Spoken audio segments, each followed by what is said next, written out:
Мамо, ти играеш ли Brawl Stars? Какво Star Wars? Аз гледам филма. Не бе, мамо, Brawl Stars играеш ли? Това е игра. Какво ме занимаваш? Дай да си гледам турския сериал.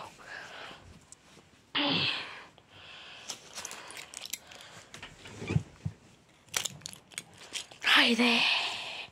Мамо! Какво искаш, бе, свиня? Ти чу ли новата рап музика?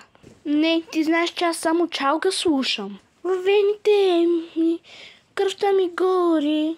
Спри се! Всички сме на Сент-Тропе, а други на Малдивите. Престани с тази тъпа чалга!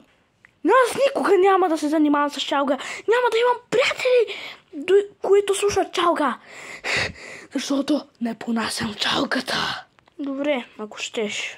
Между другото, там моя батко търси хора, дет работят за чалга, плащат по 500 000 лева. Къде, мамо? Къде да се подпиша? Къде? Колко е тъп.